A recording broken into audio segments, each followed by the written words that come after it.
Who would be a Wolves fan, eh?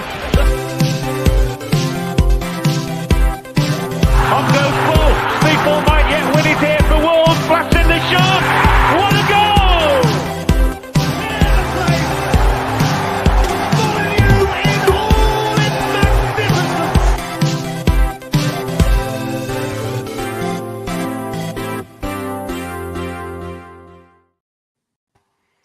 Hello and welcome to today's episode of Wolves Fancast, part of the 90-Min Football Network, and welcome to the first ever Wolves Fancast end of season awards.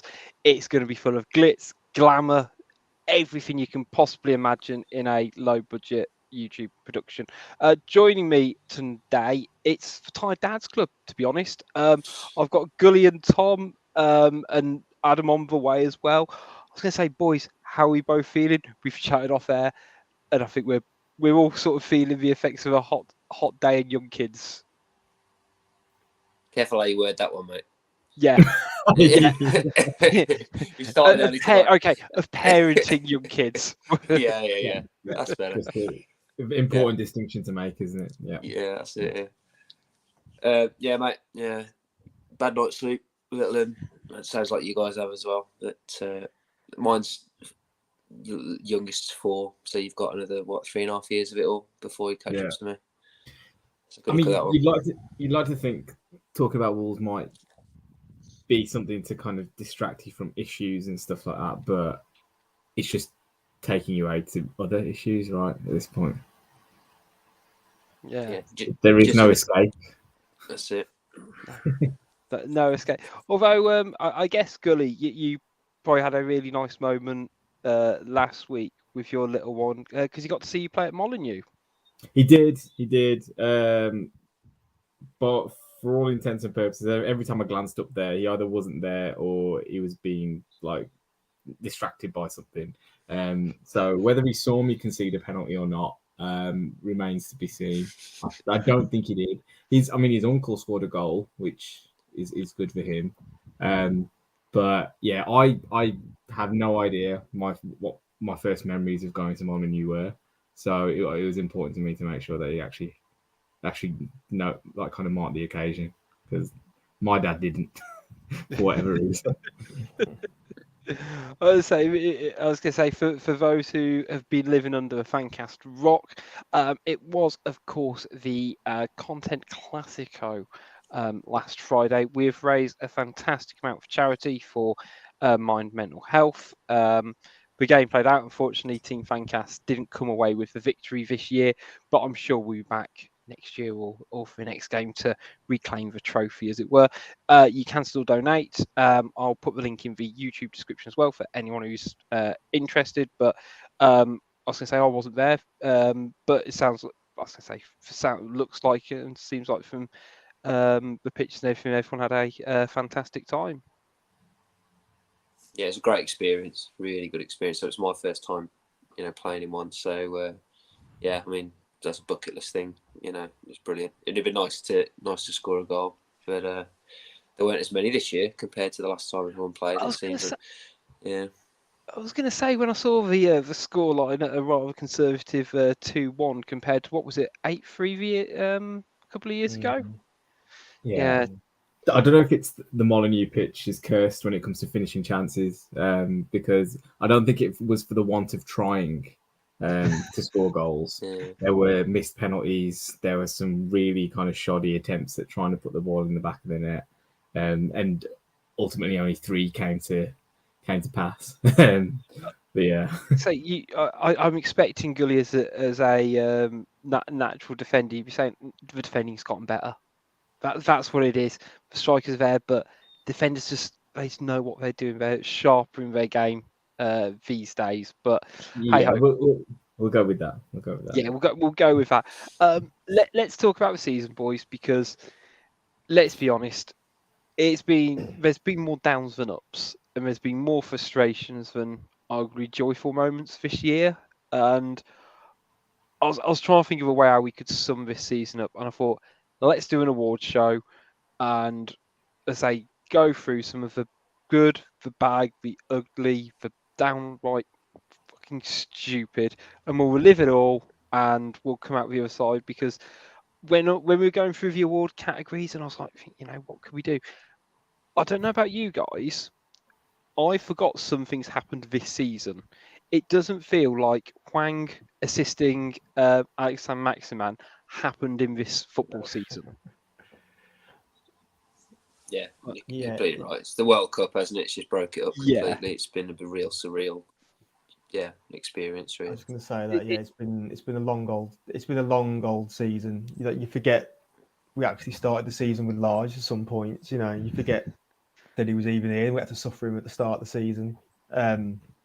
It's just, I think we're all due a break, aren't we, in some form or another, especially like with Wolves at the minute. I think we're grateful now for the bit of the break, but yeah, it's definitely been a long old slog. I'm sure at one point Morgan Gibbs-White was going to be like our main man, to kind of answer all our attacking problems, wasn't he? Because he started the first couple of games of the season, and look how that turned out. There have been so many twists and turns. One thing I found fascinating. So how we did it this year, guys, is essentially we had a number of categories, and we all voted with the Fancast pundits.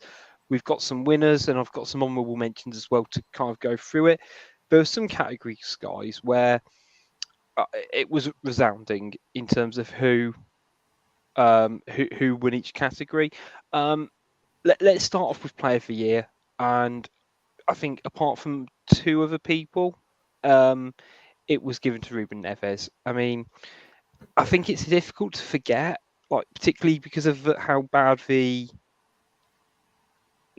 season was, how much of a standout player he was for us in the first half of the season, and he was one of the few, highlights from that first half of the season under Large and Davis, and he's almost suffered in a way because of these additional players, the likes of Lamina and Gomez coming in, and him almost getting overshadowed in a way compared to how much he did keep us going that first half of the season, in my opinion. Yeah, I mean, I agree with you. I do. I'd also probably suggest he had a better season. I mean, obviously the club had a better season last year than this season, but he individually, despite standing out probably more this year, I think he played better last year than he did this season, personally. Yeah. But there wasn't a fat lot of competition. I actually voted for Dawson in this. I thought that was an interesting choice, Gully. Just because I think he was a single, in terms of individuals who have kind of impacted the fact that we stayed up, he was the one that really stood out for me because, Neves has been there throughout. I think, counterintuitively, we've had our best performances in the second half of this season without Neves playing as well. And Dawson has been at the bedrock of that kind of home form with the clean sheets and everything. He's been transformative for that defence. So that's why I went with him. But you can't begrudge Neves the award, really. Yeah, I think, is it one of those where if we'd have actually signed Dawson in the summer as was the plan, he'd have been nailed on for official or unofficial?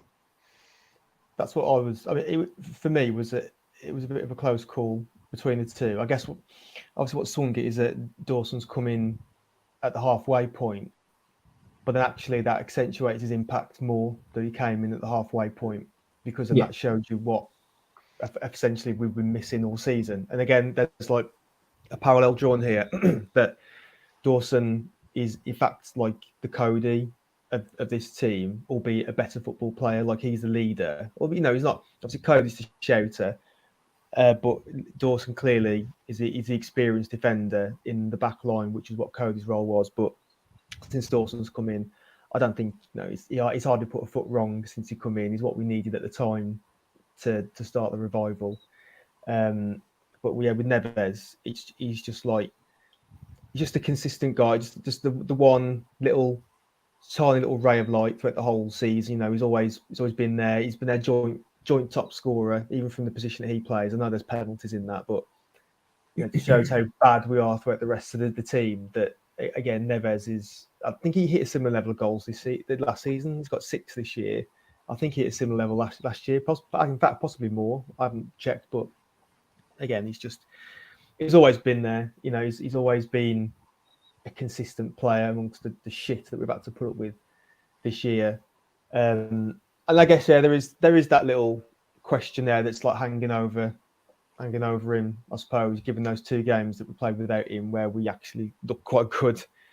But I think you take back and look a step of it as a whole. You know, there's not many other candidates other than the 2 aforementioned players that are worthy of the award.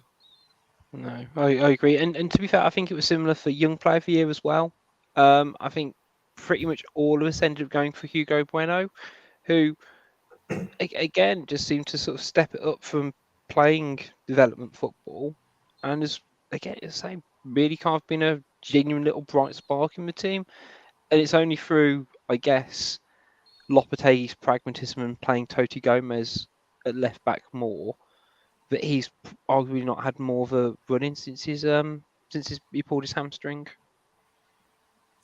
Yeah, it's a shame he had that really bad game against Arsenal because it sort of overshadowed this, the season a little bit. But I mean, everyone played terrible then, so we'll let him off that one.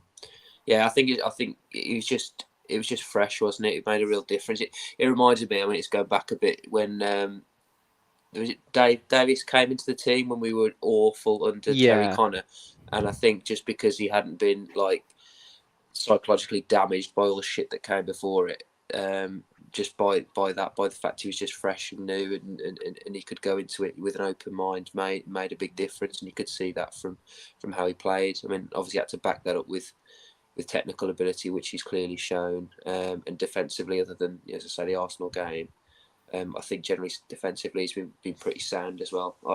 The Fulham away game really sticks in my mind as a game he really shone and made a massive contribution, and I think he's got a big future. He looks a real player.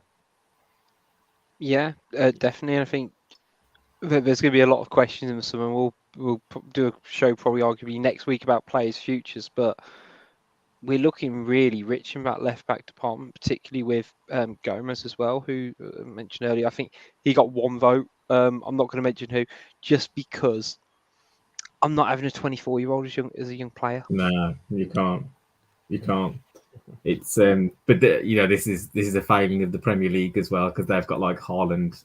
It feels like you shouldn't be up for both awards for a start, and the age bracket is like gone. It's way too high. I think someone mentioned maybe having something like has to have broken through into a team this year or played less than 50 games at the level or something like that as a bit of a yardstick to use. So yeah, Totti's a bit senior citizen for young player. Yeah, but still it's still a decent season. I know there's been a lot of talk about Max Kilman being linked to a move away this year. And I know Gully, you tweet about we struggle to find a replacement. Do you think almost we've got a replacement already in Toti Gomez, or do you think actually his future's arguably as a left back here? I think he can do a job in replacing Kilman if that was to be the case. I just think Kilman's kind of a bit more of a rounded package than Totti is. I do love watching Totti. In terms of duels and things like that, he's probably the best in the squad. He's almost unbeatable at times in terms of if you were to go 1-on-1 with him, you just wouldn't fancy it, would you? And I think ultimately he's a centre back. I don't see him being a long-term left back because you want, I think, a little bit more of attacking quality in that space. And with Bueno, with Aït-Nouri, we've got other players that can do that role. But I don't think it should be at the expense of Kilman, because I think he's our standout defender. Yeah. No, I agree. Goal of the season. We're just going to brush over this, guys, but we're going to watch it again because we all know what of course it is. It was Nunes versus Chelsea with his absolute fronker of a strike. I mean, again, it doesn't help we've scored about 12 goals this season. But I did struggle to kind of go, what else could I go for? Yeah, Johnny's against Leeds maybe, but the fact that we did that like a game after, or couple of games after it. Shout out! Sorry, I didn't know if I was going to do this in total jest, but I thought Guedes' goal against Brighton was really good as well. And I know people will spite the fact that it was him and never ever want to mention his name in the context of Wolves ever again. But it was a good goal. I don't think that should be discounted. Are you saying like that? Guedes is like the Portuguese Voldemort, like he just can never be named ever again. It feels that way, doesn't it? Yeah, I mean, he's not necessarily done anything to us as fans, has he, to really kind of wind us up? But it feels like people just hate him, don't they? I don't know if that's a media thing, that's because there've been a lot of reports about his demeanour around the camp and stuff. But he's not. I mean, there are Wolves players out there who have done far worse to the fans and probably not got as much ire as Guedes has. But I'm sure bright spot. I think we've got a section dedicated to him later. But I was going to say, I'm literally I'm scrolling down the running order, working out. Do I just shift up the Guedes section now? Yeah, so like I'm just going to say with Neves, I mean that was like one of he obviously he's fell well below our overall expectations this season, but that was like a little glimpse in the through the window of like what he can do technically. He's had some good games, you know. He has been moved around quite a lot this season amongst the three managers that have had him. Well, four, I suppose, if you think Steve Davis had his little double act with him. But I mean, he I'm sure he will come good. But I mean, that was like a glimpse of technically what he can do. It was a hell of a finish, you know, and we can all see he's got ability on the ball. The job is next season of just like getting the most out of him, because I think he's going to have a lot to give this team, or whatever the team looks like next season. I just don't think we saw him in that kind of opportunity. He didn't get that kind of opportunity enough throughout the course of the season, did he? I don't remember him having many like shots on goal over the course of the season. And I think, you know, he's obviously got the ability to pull off a strike like that. So hopefully we just see more of that next season.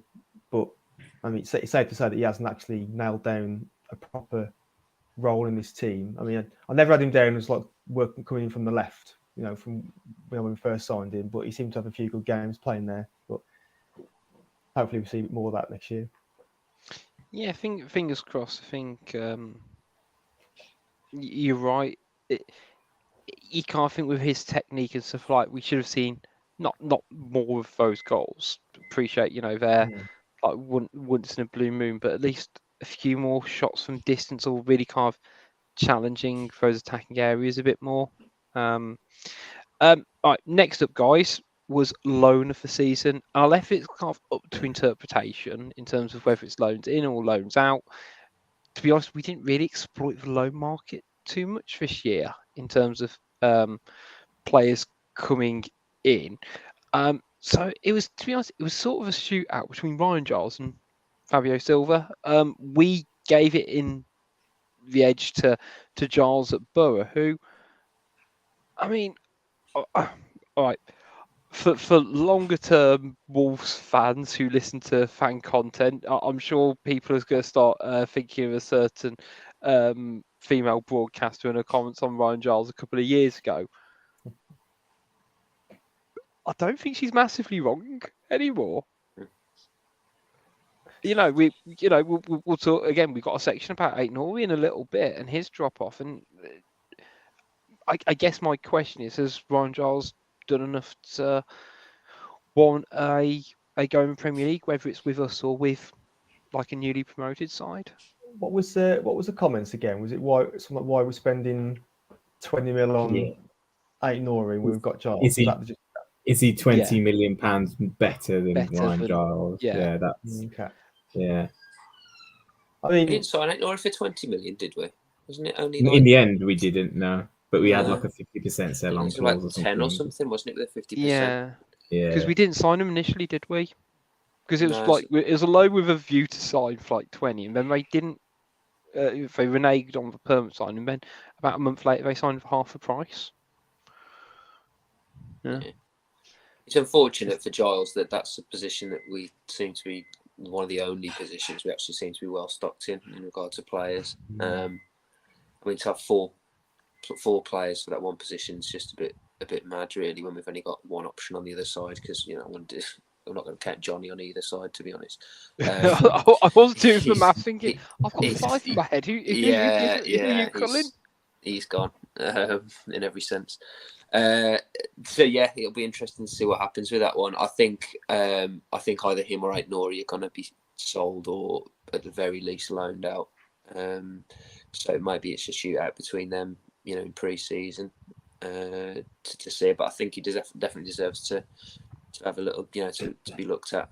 I think it's good for him that every loan he seems to have seemed to gone up the ladder a little bit. I mean, he's at Telford, Shrewsbury, then is it Cardiff, so bottom Championship, and then one at Coventry as well, didn't he? Coventry, Coventry, he split that Coventry season. and Cardiff in one season. Yeah. So I think it's a point that's been made before, and it's one of those sort of cliche comments. But if we were looking to sign a player from the Championship, you'd be looking at a player like that, a young left back with a lot of assists who's now good going forward. You'd probably be really happy if he came to the door as a £15 million signing. So to have one already on your books it can only be a benefit. I think it's interesting to see what the club will do regards with Giles and Aït-Nouri, because obviously Giles has got quality. He's backing it up with his loans. He's only doing a good thing. He puts the club in a strong position that we know he's got quality. But also the accountants at the club will look at Giles and say, well, if we sell him, that's 100% profit, isn't it? 100% profit, which I'm sure this day and age, with all the stories about 3 favourite letters going around, it'd be good news to them, because that'll make the accounts look healthier. But on the flip side, you've got Aït-Nouri, who's also a very capable left back. Has probably cost us less than what we thought, as we just said earlier. But hasn't had the best of seasons, and didn't play for a bit during the course of the season as well. So it's interesting to know which way they take that. I think. I feel like you can't ignore the productivity that he's given, because our quality from wide areas is just shocking. Like it's quite embarrassing how bad we are when we get into good quality positions to put a cross in, and how often we're not beating the first man, or we're shanking across, or it's being over here or whatever. And that's the biggest problem we've got at the moment. I think we've had players in positions to go and take chances, but the ball isn't coming, and the quality of the cross isn't there, or whatever it is. So if you got a player like that who can deliver it, I don't see why you let him go. The graphic there says he got 11 assists for Borough. Did anyone get anywhere near that for us? Times it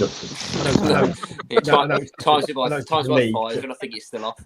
I think it's literally 2 or 3. It's embarrassing. That's what I'm saying. Like, he's posted stats that we could only dream of, because none of us has got anywhere near 11 assists. Surely.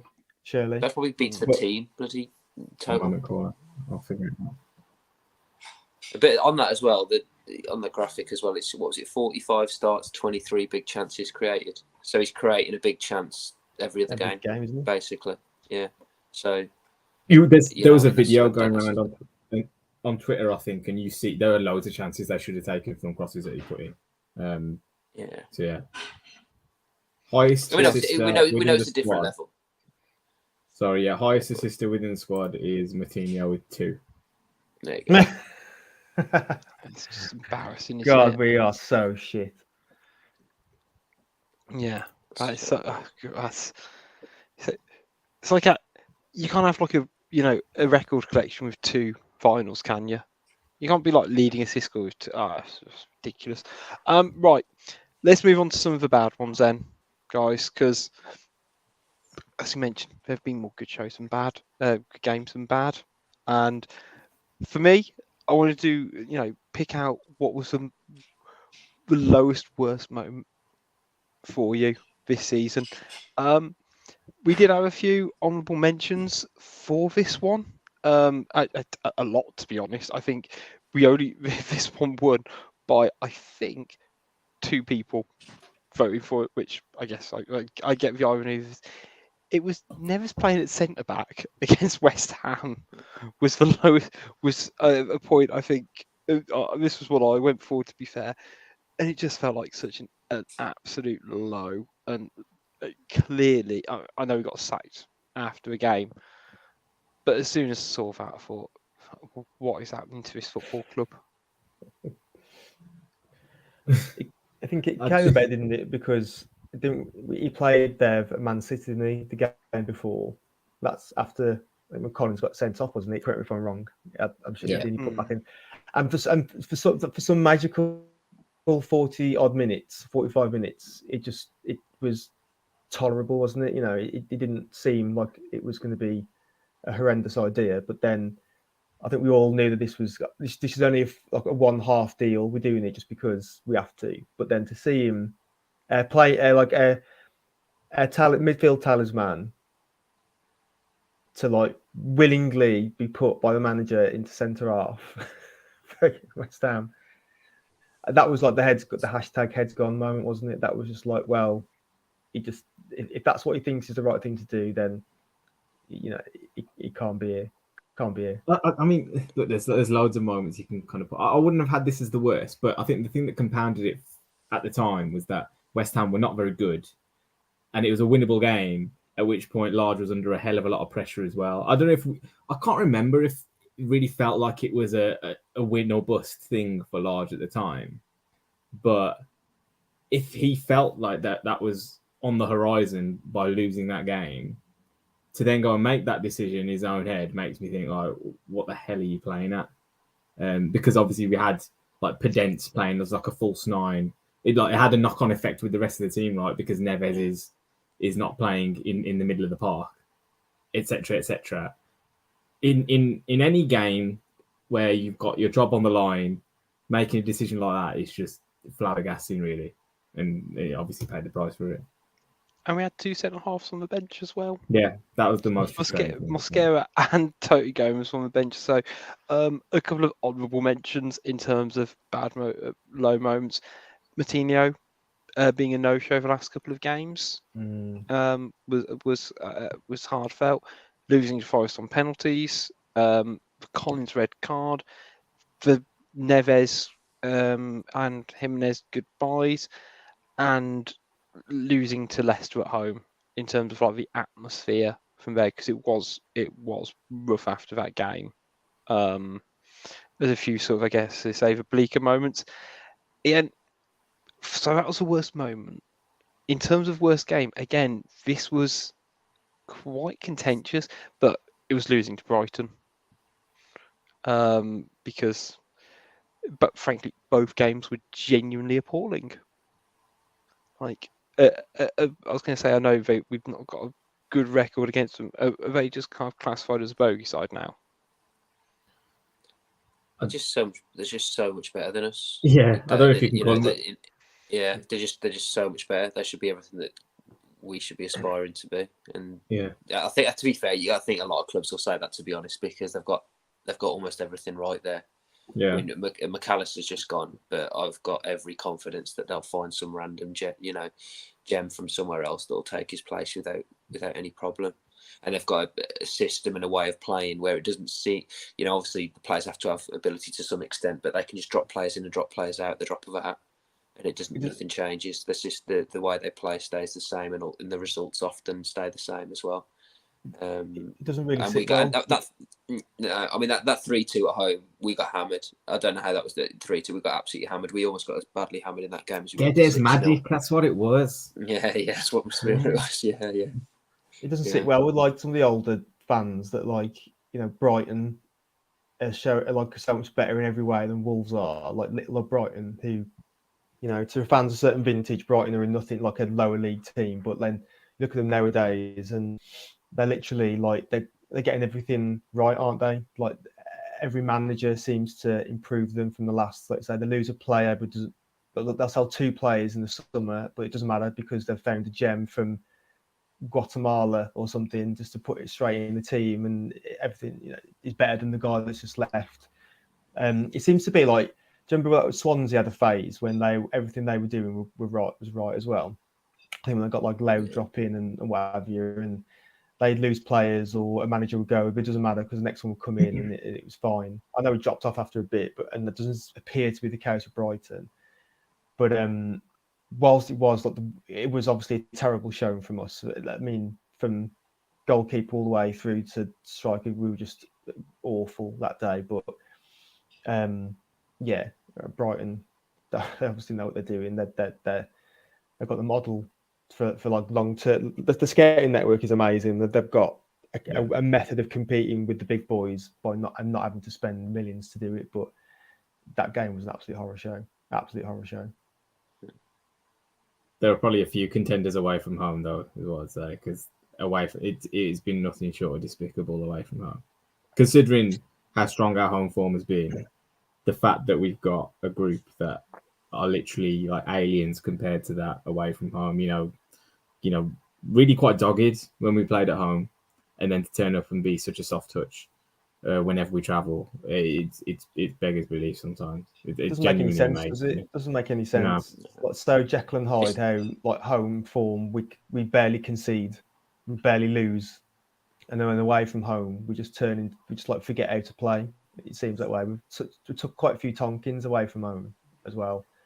Yeah, it's just one of the many baffling points of this season, really. It makes no sense. What's different? The pitch is the same size. Do you know what I mean? Yeah, okay, you get the crowd on your back, but you know that shouldn't mean you're swinging like 5-6 goals. Yeah, it's a bit of a joke. I had Leicester at home for that one because that game I just felt, and I think was my worst point of the season because that was a point where I thought, shit, we're going down here. We're in serious trouble. The crowd had turned. It was the Sellers thing when he was, you know, sort of picking a team and everything like that. And it was at that point I thought, surely it can't get any worse than this because this is just appalling. The players looked like they didn't give a shit. Yeah, but like you said, there's been a few of them this season. It's really been a season of some really bad games.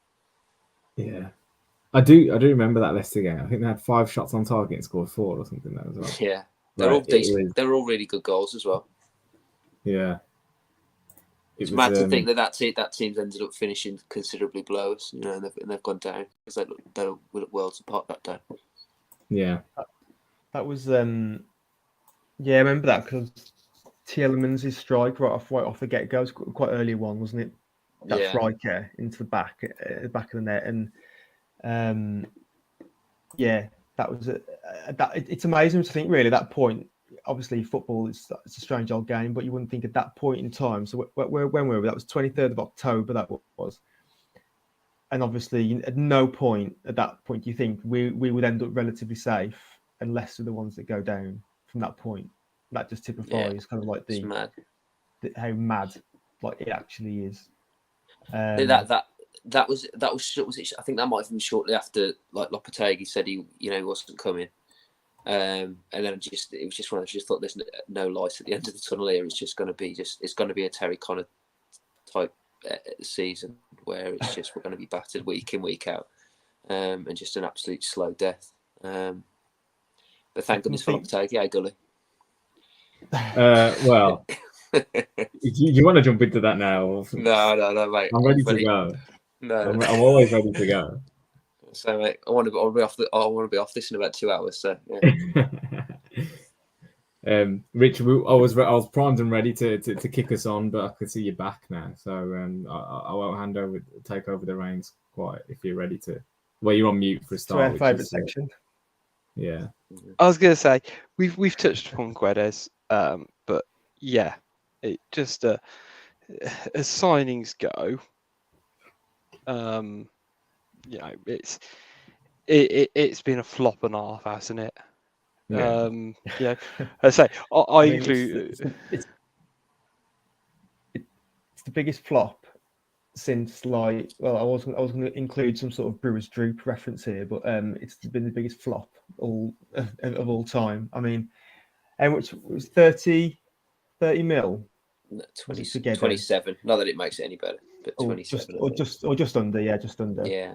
For a guy who he's a typical like Mendes pawn, like what we're seeing with all the like Ansu Fati rumours now. A guy who just didn't want to come, but has been told to come here. He's not looked happy since minute 1. He just, I mean, whenever I saw him at the start, I was waiting to give him a bit of rope, but I never saw anything in him from the start. I never saw any goal threat. I never saw any ability to beat a man. I never saw anything at all. And clearly, the guy, he made it clear through not just his ability on the pitch, but his body language and everything about him. Just said, I've never wanted to be here. So I've been quite vocal about how shit he's been, because he has been, but also I do sympathise with him in the fact that it would seem clear that he never wanted to be here in the first place and has been made to be here. So I mean, as quick as he came, he's gone, and we'll never see him back here again. It's just one of them. It's just a bad. I actually think at the time, on paper, it was the right type of signing in terms of the type of player that he is, coming in off the left flank. Come off the back of a good season for Valencia, scored a few goals, and it was this kind of supplementary player who, we need goals from wide areas. We haven't got anybody, since Jota left who had any kind of goal record to speak of, and he has been relatively prolific over in Spain, and he was the kind of player who gets shots off, quite often. And I think on his debut, he wasn't too bad. I think he did all right against Spurs, wasn't it?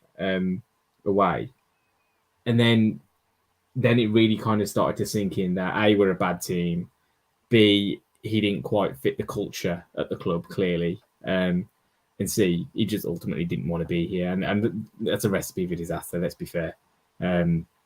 So while I don't think he'll go down as like one of the worst players we've ever had, like obviously we've got a hell of a lot of competition for that kind of title.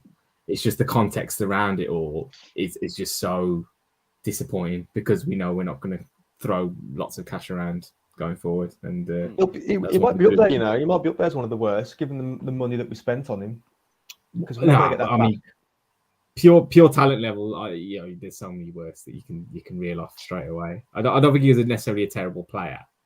It's just I describe it as a one of the worst transfers, not necessarily one of the worst players, if that makes sense. And I think, I think I very subtly framed the award as worst transfer of the season.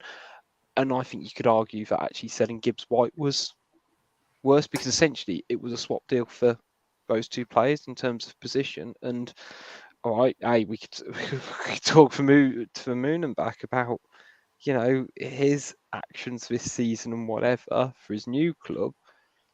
But we've been, as Tom, as you said, hey, if we're looking on paper for a dynamic midfielder who's good on the half turn and chips with goals and assists, and you didn't have to pay anything for him, you'd bite your hand off. And we've essentially swapped that for someone who didn't want to be here, and is going to cost the club a small fortune, in terms of getting no value. And I think with Guedes, it's just so indicative, and it was such almost like that's been the tipping point signing in terms of the Mendes relationship, because you say it was very apparent he didn't actually want to come here, and he's got pushed and pushed and pushed, and we've not got anything from it. And it's kind of that's been the straw. The £27 million straw was broke the camel's back. Let's just quickly switch back to good though, because in terms of signing of the season, I mean, we kind of covered it earlier in a way, but it was Craig Dawson. Let's be fair. As you said, would we be in this division if it wasn't for him and signing him? I'm not genuinely sure, because of everything he brought to the club. Yeah, he's massive, definitely. I'm pretty confident we'd have gone down without him. I'd give Lamina an honourable shout as well. I think he made a massive difference. I think picking up those two signings for as little as we did, as I say, made a huge impact. You look, we spent 27 million on Guedes, and you've got those two for about 10 million. And compare their impacts over the season, it's chalk and cheese. But yeah, Dawson's been fantastic, and we've mentioned it before countless times before. The improvement in Semedo and Kilman when he came in was evident as well. So it's not just his personal performances; it's what he's done to the players around him. Clean sheet record, since he came in, particularly say at home, was I think one of the best in the league. I think at home, which is crazy to think, so how bad we've been by and large this season, and he was a massive part of that. Yeah.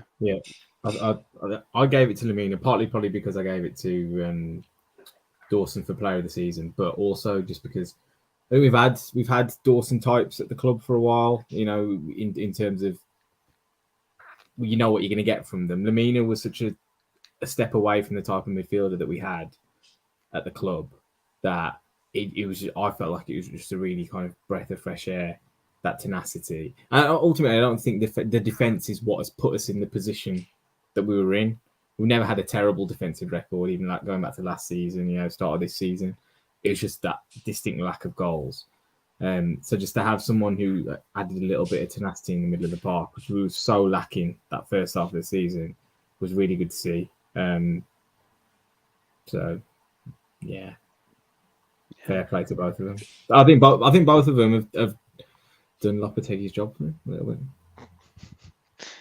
bit. No, it almost sometimes it pays to sign experienced players. You know what they're doing. Who'd have thunk it, eh? Right. Next up, guys. Again, this was a well-trodden one in terms of our options for it, but it was worst officiating / VAR /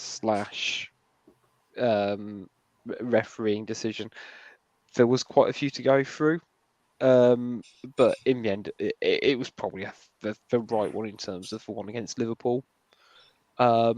Through lack of cameras, VAR cameras at the ground. I mean, that fueled Wolves fans' anger for about 2 weeks until we played Liverpool again. Yeah, that was absolutely appalling, to be honest. I mean, it's just because the nature of it, in that I think what compared at the time, after the time, was the fact that the excuse given is that we had the wrong angle or something like that, or didn't have the correct angle. I mean, you've never heard it before. And it was typically it happens to us, but yeah. I mean, actually, to be honest, I think I put something else, and I think I put Lamina's red card. I think, but yeah, Lamina's red card was came second. A close second, I imagine. It was. Well, yeah, It was that's another thing that would never been heard of at the time as well. That was both these things. Two things happened to us this season which had never been heard of before, since, after, or, whatever.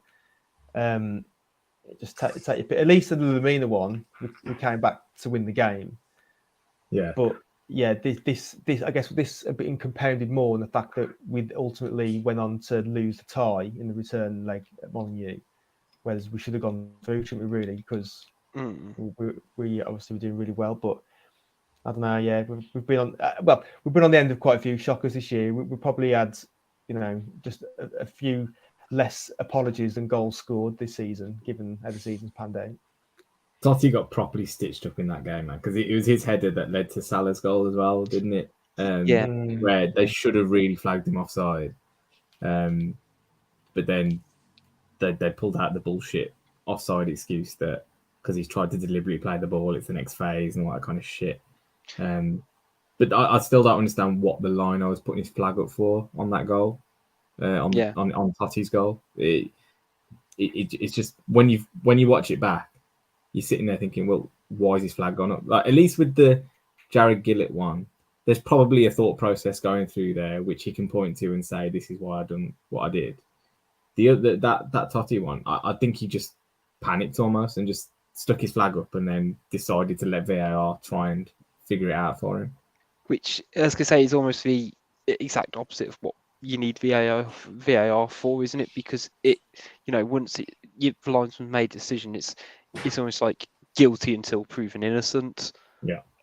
For us, and you say like that's the thing with VAR, and the referee and the officiating is you don't necessarily need to make the decision. You can just pause, because otherwise you can't put yourself in this whole heap of trouble. Now, the linesman's not to know that, they won't be able to catch a very small square yardage of the pitch, which just so happens to have a Wolves player in. I mean, I went for Nick Pope in the end, and that one because I still can't quite get my head around how it wasn't given, and the referee even went to VAR for it.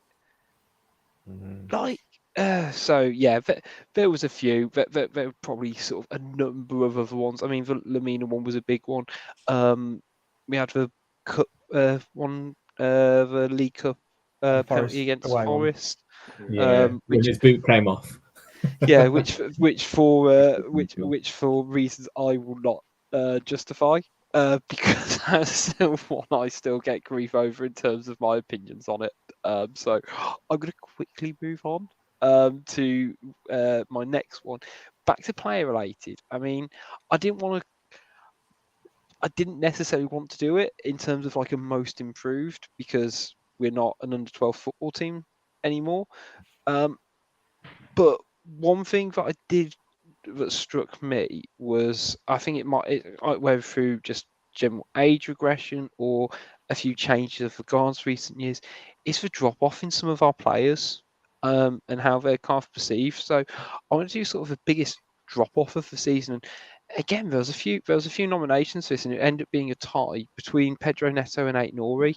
And I mean, I personally gave Neto the benefit of the doubt even though he kind of had that pre-season, but he's not come back the same player. But I've been really disappointed in Aït-Nouri this season.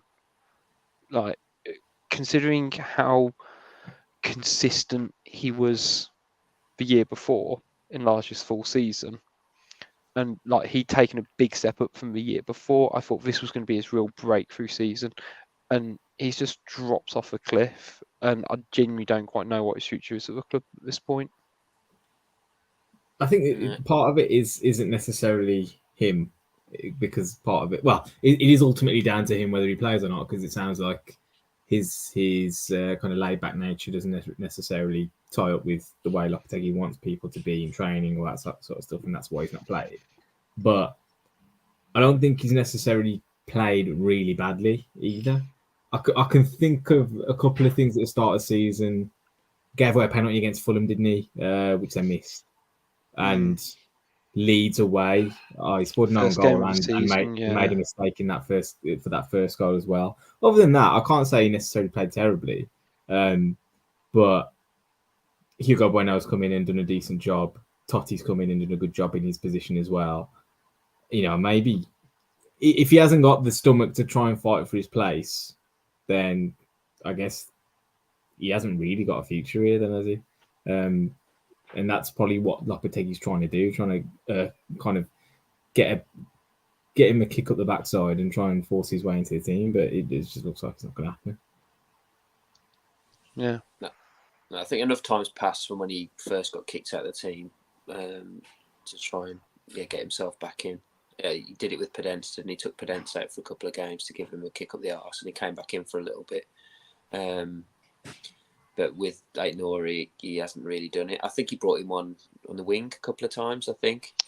I don't subscribe to that. I don't think. I don't know. I haven't seen anything in particular that makes me think he would make a good winger. Yeah, he's all right going forward. He's good with the ball at his feet, but you know, most left backs are these days in the Premier League. So I still think he's a left back, or at least the sort of a left wing back. But yeah, like I say, with all the options that we've got there, I'm not sure. And then do we cash in? And if we do cash in, we only get half the money anyway, I think. So I don't know. We're in a bit of a sticky situation with that one, really, because I think he's a player with massive ability. Yeah. And he'll probably be a classic one where we get rid and then he shines massively somewhere else, and we feel like we've let another one go.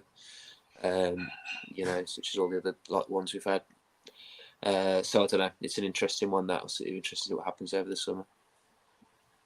But like you said, there's been a few incidences where Lopetegui's man manager has been a bit odd. I think, like you say, Podence was probably our best player the first few games that Lopetegui took over. Aït-Nouri scored the winner on first game. Little things like that you'd think might actually count for something. And then it's in and out, kind of doing the hokey cokey with these lads. And you wonder what, especially in a team that's really inconsistent. Yeah, you can understand why some players might think, well, I'm not quite understanding your thought processes here. If it is just about running around in training and really kind of giving it your all, obviously Diego Costa playing ahead of Raul Jimenez is probably the one example of that you kind of really see that you can maybe understand. But does that necessarily benefit the team? I don't know. Could we have been a better team if he made Pedence a bit more of a starter within it and gave him a run of games throughout the season, because he plays better when he gets a run of games. That's the way he's shown his whole Wolves career. But I mean, ultimately we stayed up, so it doesn't matter. But yeah, I think I do think Aït-Nouri is going to be we've talked left backs a lot this show, and yeah, the club have got to make a decision. I'd be curious of how much is football related and how much is, as you kind of allude to, like non-football related in terms of his attitude around the training ground and stuff like that. And yeah, it's going to be an interesting one. It's Neto again. He obviously had a really bad injury. Got injured again this year, and you kind of do question what he's kind of still got in the tank. But I did see today Bruno Jordão fancies starting spot in midfield next season. I bet he fucking does. Get it. It's not me saying it. I can go up to Twitter and say that. we'll get him a game in the Fancast 11 next. He will be injured. I mean, he managed 10 games this year, I think. For even when he was out on loan, he played 10 games in total. Yeah. Oh, injury hit season, Gully. Poor kid. As all his seasons are, unfortunately. All right, let's move on to a little bit of the sillier ones. For me, biggest heads gone moment of the season, because again, there were a few. We talked Wang earlier. It turned out that didn't make anyone's shortlist. I was shocked, to be honest. But again, it was a split decision, boys. It was split between Nathan Collins' red card for kung fu kicking Grealish in the chest, and also just for general Leeds collapse in the end. Just mark it up however you'd like, but yeah, just everything that went on in that Leeds game where we lost 4-2. That was watching the team. Was silly. Yeah, that was literally watching a team lose their head. Part of me is glad Leeds have gone down, because we are terrible against them and we consistently drop the ball whenever we play them. But also the fact that they've gone down without us actually putting them in their place a little bit, because they're so shit and we can't seem to drum any sort of performance against them, has really kind of bothered me. Jesse Marsh beat us 3 times, I think. Was Jesse Marsh still the manager? No, it's Grass. No, twice. I think he beat us. So Jesse Marsh beat us twice, and his team beat us a 3rd time, essentially. Like that's fucking embarrassing. I'm sorry. That is. There's nothing to be said about that. But that Collins one, I don't know what scenario on a football pitch you would be in to have to go and make a challenge like that legitimately. So it's like, what was he? It's so bizarre, so weird. Yeah, the Leeds one was because they subbed on Christensen, who the head teacher at school, at kids' school, is like a Leeds fan, and he said after the game, so whenever they bring Christensen on, it's just to shore him up, because he never gets forward at all and never scores. And he comes on, and I think 60 seconds later, he pops in the 3rd. And it's just one of them games, isn't it? When something goes wrong, it goes horrendously wrong, and that's what happened on that Leeds game. And like you say, it was like a mirror image, pretty much almost to the day, wasn't it? Of that time the year before, when we were 2 up, weren't we? I watched that game in Lanzarote, and I couldn't. It just they got. So it's just one of them, isn't it? But like Gully says, it doesn't. It's annoying. It's Leeds. I know that they're gone now, but we didn't lay a glove on them on the way down. But the opening day game 2-1, that game 4-2.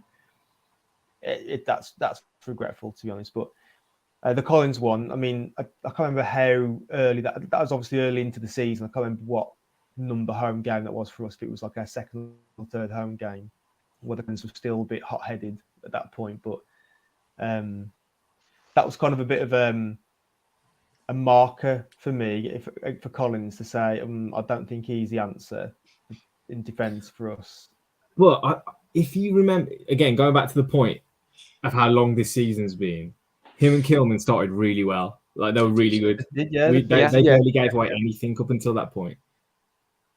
But it was a bit. I always felt they started well, but I'd always had that opinion of Collins where that air quotes here, he's got one in him sort of thing, where he has a mistake. And I think he was a bit unlucky, wasn't he, Collins, when every mistake he seemed to make ended up leading to a goal. I think he was a bit unlucky in that regard. And his mistakes weren't bailed out by anyone else.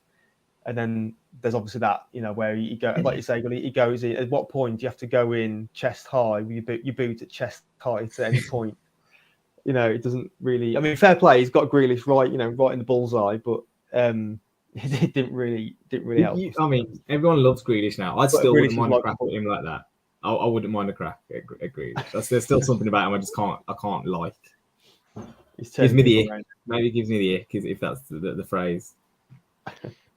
Yeah, I mean, I was going to say we talk about the collapse against Leeds, and to be fair, we kind of went through. Well, what do we think our funniest moment of the season was? A bit of brevity, bit of lightheartedness. Resoundingly, it was Leeds getting relegated. Like nothing else. Now, Leeds going down was the thing that we all found funniest. I think, particularly because of that 4-2 game, it did just feel like, you hear Leeds fans go, we'll stay up now. I mean, obviously, they did back down with my high big Sam. We've got to stay up now. No, back down where you belong. Allardyce done well there, hasn't he? Because he got $500,000 for 4 games. I think he got 1 point. And then he's gone. He's got his little bit of media time where he can spout his bullshit. And then he's gone with $500,000 in his back pocket. So he's done well out of them. Isn't it come out today as well that Rodrigo's got a $3 million release? I don't know if anyone saw that or how true it is. So that was someone they signed for 20 odd million, 25 million or something, 27. Yep. Can go for 3. They signed that guy for making shots. yeah. They signed that guy for, was it, I can't remember his name now off the top of my head. They signed that Rutter. Yeah, that's it. Like 25, 27 million, never played. They signed that guy, Augustin, wasn't it, who they tried to weasel their way out of it in COVID. I think that they were going to sign him if they stayed up. They did, and they tried to weasel out of it. So I think he cost him something like, was it like £1 million a minute or something bizarre? Yeah, so clocking it about 42 million or something. Wild. Unbelievable. So, yeah. To be fair, our funniest moments, there were a few other suggestions, was beating Villa. During their high point, that was a nice moment. Podence's celebration versus Forest. What else did we have? Costa's attempted overhead kick against Everton. Made it on there. Costa in general, I guess, was just, provided some fun. Like him pulling Neves' hairband out consistently. Like, yeah, it's just a weird bloke, isn't he? Like, it's funny, but it's just weird. I can't quite imagine being his teammate. Wait, I think what I've seen on Instagram, him and Pedence have been out on holiday together, so he must have been he must wanted some more of it, like that the antics continue into the summer holiday. Cannot imagine that energy. I think, was it Gully? Did you go for Ivan Toney? He had us 2-0. No, I didn't, but that was funny. Yeah, I can't. Well, to double check, I can't remember who put that, but I did think that was a very fun moment. Right. This was my favourite. The agenda / hill to die on of the season. Because apparently, as of today, mine's apparently changed about me thinking that a football club doesn't need to release a kit every season, and that is shocking, apparently. But for us, it turned out ours was we don't need Neves anymore, guys. That was our basically ours between us. That he's not as needed because we did better without him. Always, in fact, holding the team back, which kind of considerably overwhelmingly voted him to be player of the year. it is an interesting interesting juxtaposition we've got ourselves in. I think It anybody is. who watched the two halves against Leicester away will be able to tell you, that we can. I think we can. The proof will be when we're doing this, like literally this point next year, and then we'll know, won't we? I think obviously other stuff will happen in between. We can say that it's their player of the year. I mean, because it's still like a relatively low bar there this year. But what we're saying is that like when he's not around, we can restructure our team in a different and a better way when he's not here. So when we've had him for a lot longer than anyone's imagined. He's been brilliant, but when he goes, then that's when we have our chance then to just restructure our midfield into a better way. We can bring out more other players like your Nunez's and Joao Gomez will come into the fold next season, probably like a bit more. We've got Boubacar Traore to come in, who I've liked when he's played, and he's been out for longer than I expected. But now we can now just tailor the team a bit differently this year, and probably not have it all so focused on him.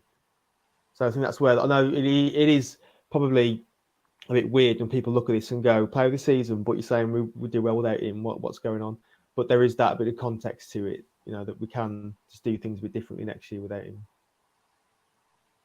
We've almost done a complete 180, like in terms of the type of midfield we're going to have now. Which, I mean, it was all about midfielders that can pass before, and now it's just going to be about midfielders who can run, essentially. With a little bit of quality about them. And I guess we've got to get used to not having someone who's going to be controlling the game from the center of the park entirely, the whole time. And yeah, I mean, it's the best example just because there was literally that split at halftime between without Neves and with Neves. Leicester away. First half, I still think that was probably the best we played under Lopetegui. High pressing, goal came out of a high press as well. Mobile midfield, all that sort of stuff. Then we came on, and it just became the Neves show in a bad way in terms of he was the one getting all the touches on the ball, moving the ball side to side, doing all that sort of stuff. But everything was slow.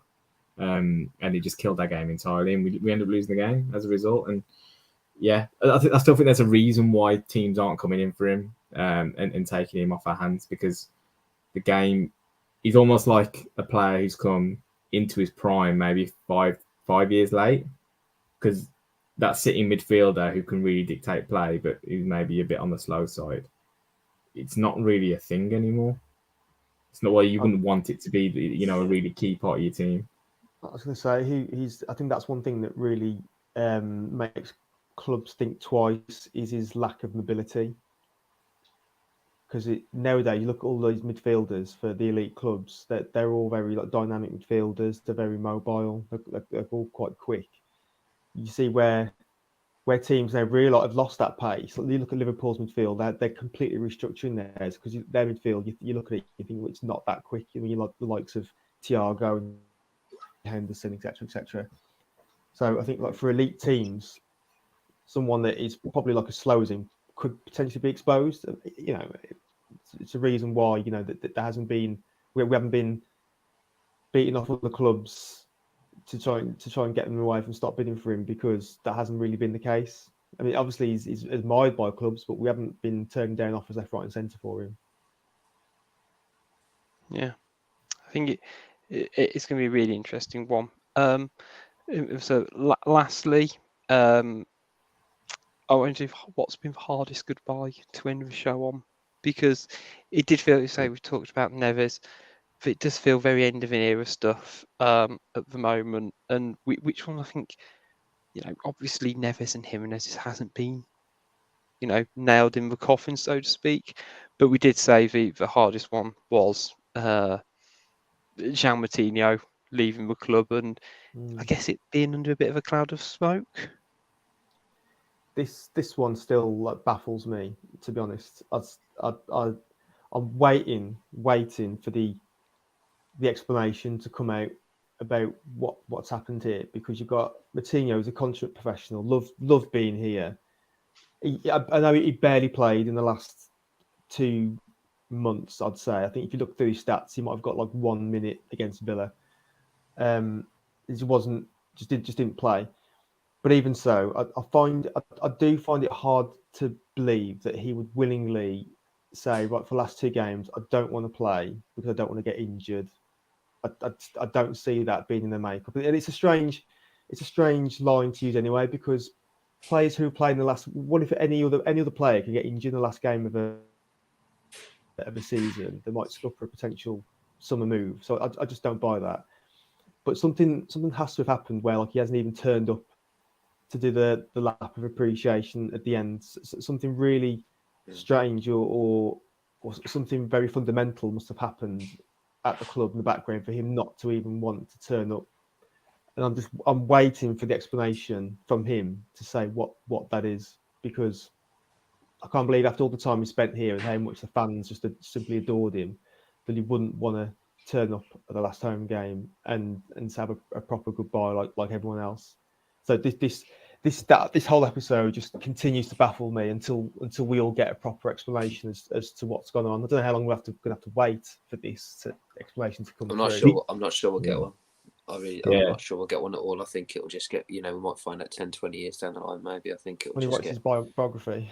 Yeah, this is it. Yeah, he talks about how, The injury thing really doesn't stack up though, because he's barely missed a game for us over in his time here with injury. Yeah, I don't buy that. He's unbelievable with his availability record. It's him, Neves and Dendonka with, you'd think 3-man midfields. You're really thin on the ground there, but the 3 of them were always fit and available to play. So that kind of thing, it just doesn't stack up. But and even if he is injured, that's not stopping him from sitting in the crowd and watching the game. No, it's not. I mean, Cladsy's got 1 leg, and he still came out and did the lap of appreciation at the end. So that it doesn't stack up. There's something going on. Exactly. We're not going to get it. Alexis McAllister's such a sign for Liverpool. What if he got injured, bad injury at Brighton, his last game of his season? That's his summer move scuppered completely. It doesn't. The injury thing just makes absolutely no sense whatsoever. He doesn't want to play to protect a summer move somewhere else. It just doesn't. It doesn't work. It goes against everything of a footballer's ethos as well. To decide not to play in case you get injured. It doesn't stack up. And like you say, other injured players have turned up, especially when they won't be playing for 2 months anyway. Yeah. If you, I get it, but if you're in August or January and the season's in full swing and you're looking for a transfer, I could understand it, but it would be very. I mean, the injury rate on the last game of the season must be incredibly low for me. And say for a player who's given so much to his club, I'm surprised it's ended that way, but I guess only time will tell. But fellas, that is the end of the award season for us. And again, I think this season's been kind of almost unrivaled in terms of how poor it's been sometimes. But there's been some magical moments as well along the way. But hopefully next season is a bit better for us. Big thanks for everyone who's listened. We will hopefully be back to bring you shows throughout the off season. We've got a show planned hopefully around players' futures in the next couple of weeks as well, so stay tuned for that. Make sure you keep up to date with all things Wolves Fancast at Wolves Fancast on Twitter, Facebook and Instagram. And if you have not already, make sure you check out our link for the fundraising that we've done for Mind as well. Until next time though, it's goodbye from Gully. Sorry, just wanted to flag out. I've got a new show coming in called I'm going to call it The Agenda. Make sure you stay tuned for that. Great plug. Special. Cannot wait. It's goodbye from Adam. Bye everyone. See you later. And it's goodbye from Tom. Have a good summer, everyone. See you next time.